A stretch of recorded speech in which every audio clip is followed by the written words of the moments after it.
नमस्कार, माझं नाव सुनील अरविंद नाडगौडा, राहायला टिळकवाडी. इथे सध्या भव्य हिंदू संमेलनाचे आयोजन करण्यात आलेलं आहे. भव्य हिंदू संमेलन करण्यामागचा उद्देश भारतातला प्रत्येक नागरिक हा हिंदू आहे. जे लोकांच्या मध्ये काही गैरसमज आहेत की हिंदू मध्ये एकता नाही आहे, त्याचं हे उत्तम उदाहरण आहे की सर्व हिंदू समाजाचे लोक एकत्र येऊन भव्य हिंदू संमेलन साजरं करत आहेत. भारत हा सनातन काळापासून चालत असलेला देश आहे. सनातन धर्म, सनातन संस्कृती म्हणजेच हिंदू संस्कृती. हिंदू संस्कृती म्हणजे काय तर संपूर्ण विश्वाला मंगलमय करणं, सर्व विश्वाचं संपूर्ण विश्व हे आपलं कुटुंब मानणं, हीच संस्कृती आपल्याला शिकवते. आणि आमचा हाच प्रयत्न आहे की प्रत्येक हिंदू हा आपला कुटुंबातला सदस्य आहे. जसं कौटुंबिक संमेलन असतं तसंच आम्ही समाजाचं कौटुंबिक संमेलन करत आहोत. हे हिंदू समाजाचं संमेलन हे विशेष संमेलन म्हणून जगाला दाखवण्यात आलेलं आहे. जगात भारताची काही प्रतिमा वेगळा दाखवण्याचा प्रयत्न होत आहे. जिथं जातीमध्ये भेद आहेत, जातीमध्ये वितुष्ट हे दाखवण्यात येत आहे. पण असं काही नसून संपूर्ण हिंदू समाज हा एकत्रित येतोय. आपण फक्त त्यांना आर्ततेनं हाक मारणं जवळ आहे.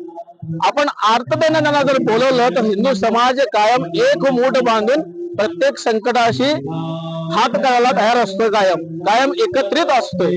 आज आपण बघत आहात की चन्नामानगर, राणी चन्नामानगर पहिल्या स्टेजवरती, पहिल्या मैदानावरती हे भव्य हिंदू संमेलन चालू आहे.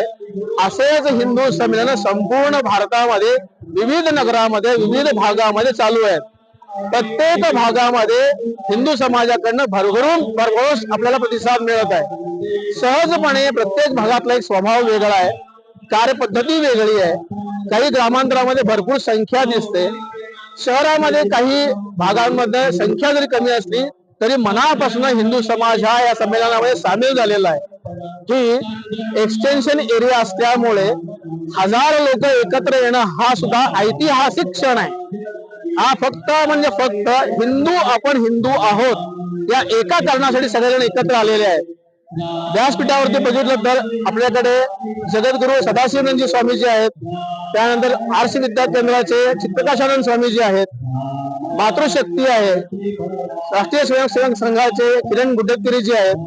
या सर्वांना ऐकण्यासाठी हा इतका समाज आलेला आहे की त्यांनी काय विचार मांडतात, भविष्यात आपलं कसं असलं पाहिजे, भारत आपला कसा असला पाहिजे. आम्हाला हिंदू संमेलनातनं हेच सांगायचं आहे, हीच जागृती आणायची आहे की प्रत्येक नागरिकाचं राष्ट्राप्रती कर्तव्य काय आहे. प्रत्येक बांधव, भारतीय नागरिक हा आपला बंधू आहे. आपण एका परिवारातले आहोत. जे काही समाजासमोर किंवा विश्वासमोर जे चित्र दाखवण्यात येत आहे की भारतामध्ये जाती भेदता आहे, ती कुठलीही जाती भेदता नाही आहे. आपण हिंदू म्हणून जेव्हा हाक मारतो तेव्हा प्रत्येक बंधू भगिनी हे आपलं घर आहे, आपलं संमेलन आहे म्हणून हा भव्य विराट याच्याप्रमाणे ते संख्येने तयार होतात, येताना ते सर्वजण शोभायात्रा करून एकत्रित आलेले आहेत. आपण एक आहोत हा दाखवायचा त्यांचा प्रयत्न त्यांच्या पोशाखात त्यांनी दाखवले की आम्ही एका पोशाखात, एका विचाराने आलेलो आहोत की आम्ही पहिल्यांदा हिंदू आहोत, आम्ही पहिल्यांदा भारतीय आहोत, आम्ही पहिल्यांदा सनातन धर्माचे आहोत. हाच उद्देश दाखवून हे हिंदू संमेलन भारतामध्ये अनेक शहरातनं, अनेक नगरातनं, अनेक भागातनं भरवण्यात आलेलं आहे. आणि प्रत्येक ठिकाणी असाच भरभरून प्रतिसाद सगळीकडे मिळत आहे. पुढच्या रविवारी 18 तारखेला लेले ग्राउंड म्हणजे सुभाषचंद्र मैदानावरती दुसरं हिंदू संमेलन टिळकवाडी भागातलं होणार आहे. तिथे सुद्धा यापेक्षाही मोठ्या संख्येने लोक येतील हा आमचा दृढ विश्वास आहे. आमचे प्रयत्न गेले 100 वर्ष हेच आहेत की संपूर्ण हिंदू समाज संघटित करणे, संपूर्ण हिंदू समाज एक करणे. आणि जसं सुग्रीवानी आपल्या जांबुवंत आणि हनुमानची शक्ती निर्माण त्याला दाखवली होती, सुप्त शक्ती त्यांची आठवण करून दिली होती, तसंच राष्ट्रीय स्वयंसेवक संघ हिंदूंची एकजुटता आणि एकजुटतेने होणारा परिणाम काय असणार विश्वामध्ये हेच दाखवायचा प्रयत्न गेली 100 वर्ष आम्ही करत आहोत आणि यापुढे करत राहणार. आम्हाला दृढ विश्वास आहे की हिंदू एक होऊन, समाज एकत्र येऊन भारत माताला परम वैभवस्थी नाही आम्ही घेऊन जाणार. आत्ताची जी पिढी आहे, आपण याला न्यू जनरेशन म्हणतोय, या जनरेशनला तुम्ही हिंदू संस्कृतीबद्दल आणि हिंदुत्वाबद्दल काय सांगू शकता?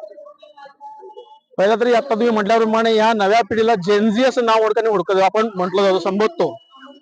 गेल्या 5 वर्षामध्ये जर तुम्ही म्हटला की हिंदू नवा पिढीला हिंदू संस्कृतीबद्दल आपुलकीपणा नाहीये, आपलेपणा नाहीये, तर ते दादांत खोटं आहे.